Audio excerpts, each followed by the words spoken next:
Y'all ever just have one of those days that you just can't get started? I'm having one of those, but we're gonna film a video. So, what are we talking about? You saw the title. We're talking about 5 knives that I think everyone should at least own once. Now, that might not be what the title says, because I'm trying things with the titles and tags. But yeah, we're gonna talk about some knives that I think everyone should own at least once.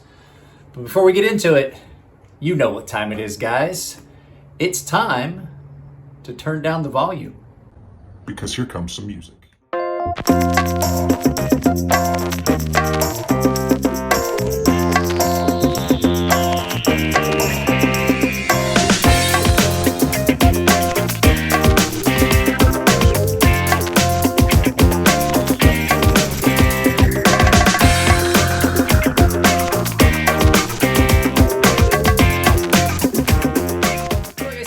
Title, not 100% sure what the title is going to be yet, because Jared Neves and I have talked about things that he does that gets him a lot of views and interactions on his channel. So I'm just trying some new stuff, but the gist of the videos are always going to be the same. So what are we going to talk about? Well, like I said, these are knives that I think everyone should own or at least try once, because these are some of the across the board best all around knives, in my opinion. I know that there's other people who are going to disagree. So what we're going to do is we are going to look at this from the top down. You guys already saw the thumbnail. You pretty much know what we're going to talk about. So we're going to talk about each individual knife and why I think they are a good match and just a good all around knife to at least put in your collection, even if it's only for a short time, and just to try them out, because these are some of my favorite knives.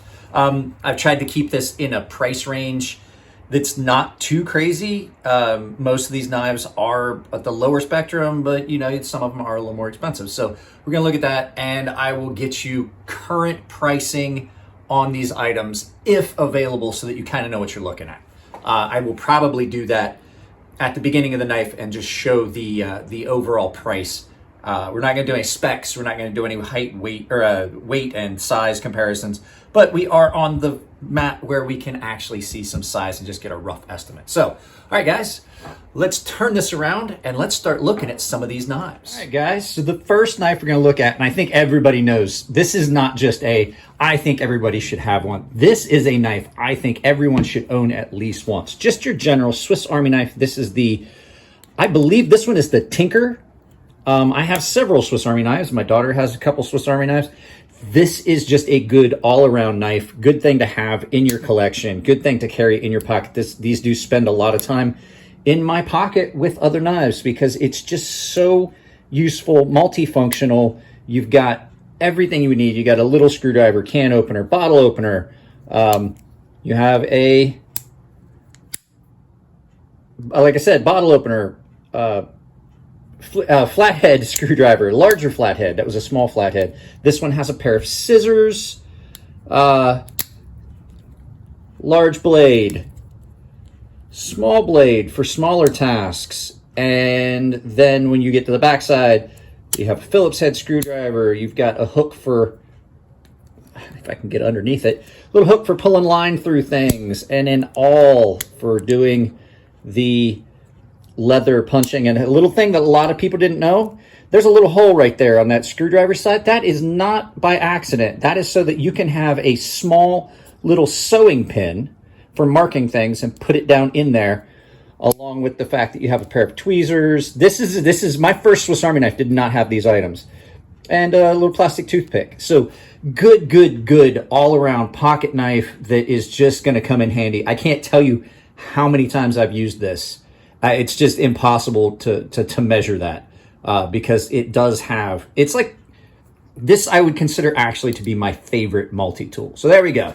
The Swiss Army knife, I do like the Swiss officer style, the Victorinox officer models. Now, there was a while where you could get 2 different companies were actually making these Swiss Army knives. I've had each. Definitely the Victorinox is my favorite of the 2. So there you go, Swiss Army knife.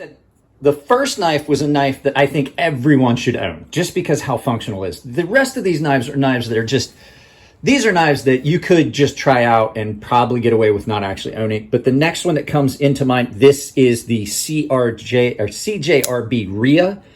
And I really, really love this knife. I honestly, if I was to go back and redo my top knives of 2020 that came in, I believe that in retrospect, the amount of use that this and carry that this knife has gotten, as you can see, hand oils have completely changed the color of that micarta. You can see the difference between it. That's how much carry time and use this knife gets. I would have to say that this knife probably would be my top knife of 2020 if I had to go back and do that video over again. And I may do a top knives that I've gotten, in the last 2 years.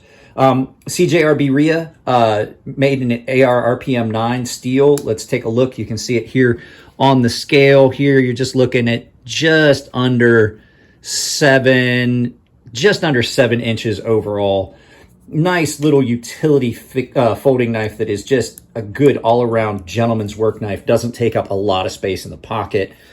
And for as affordable as it is, this knife is just bang on with the quality. I did have to Loctite my pivot, but I Loctite all pivots.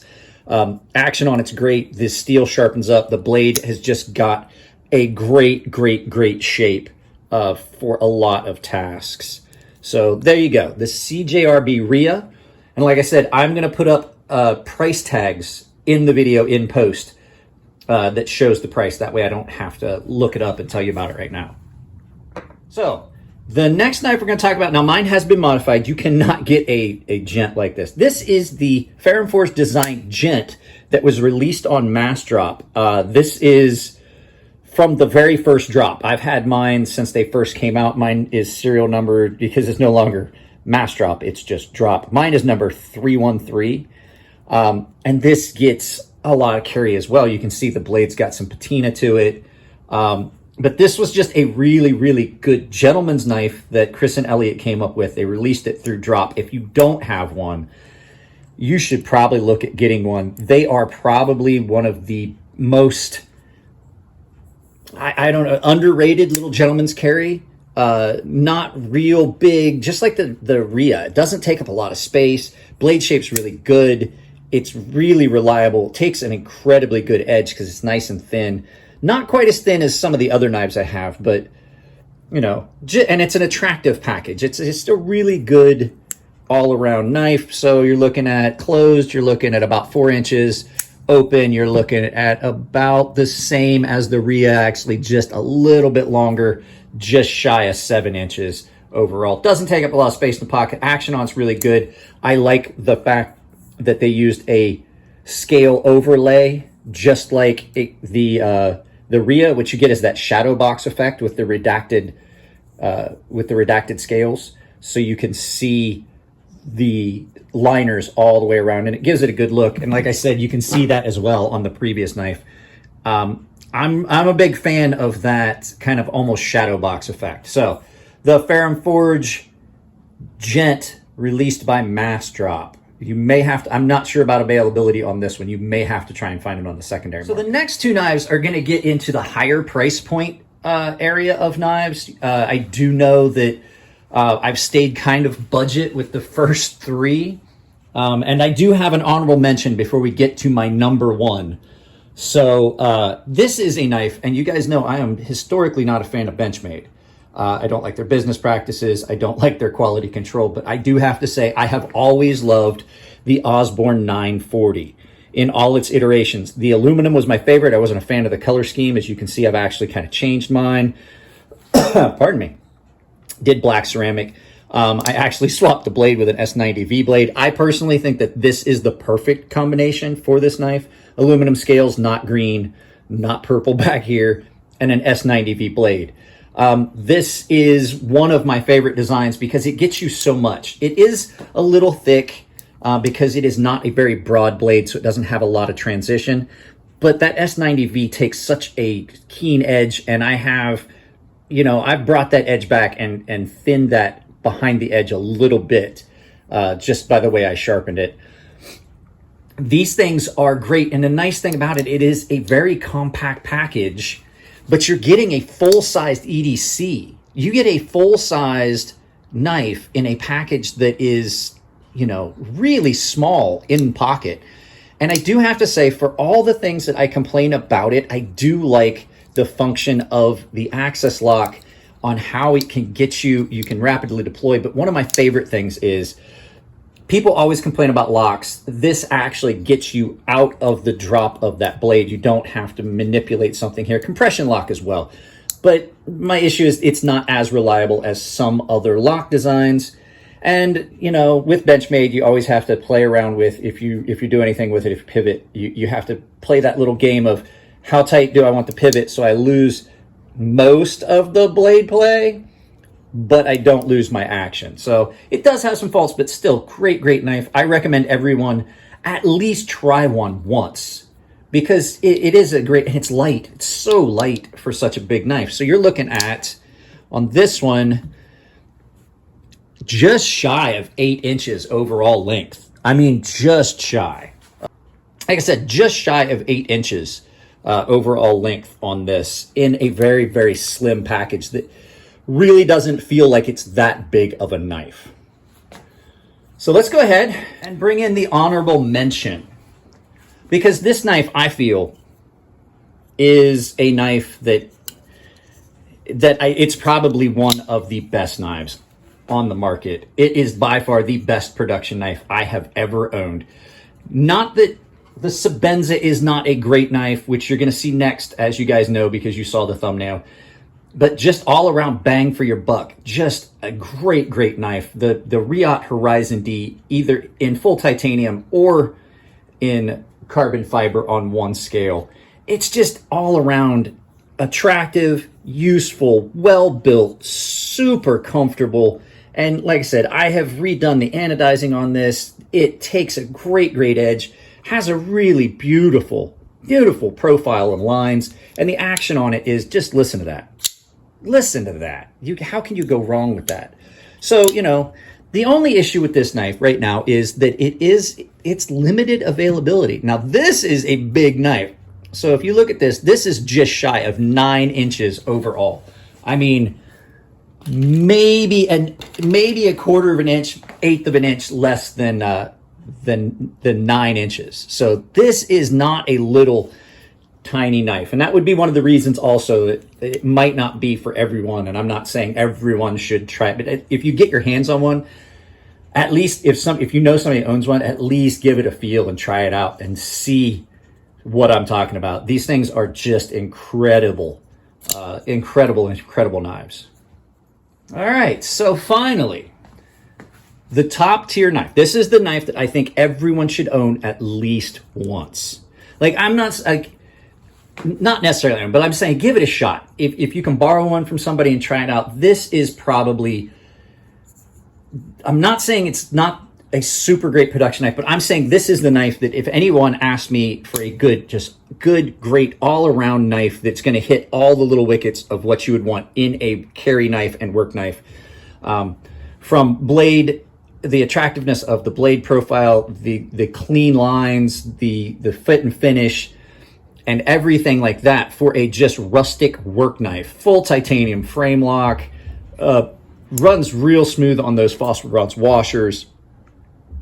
And the fact that all of the hardware is the same makes it real usable. And the reason that it is so great, in my opinion, is the way they did it, the way it's ground. You've got so much life left on it with that hollow grind. So even as you sharpen it, you're coming back into almost a double hollow. It's actually thinner behind the actual edge than it is at the apex. You can feel that thickening of that hollow, which means that you can sharpen this knife back so many times before you would have to think about doing anything or replacing it.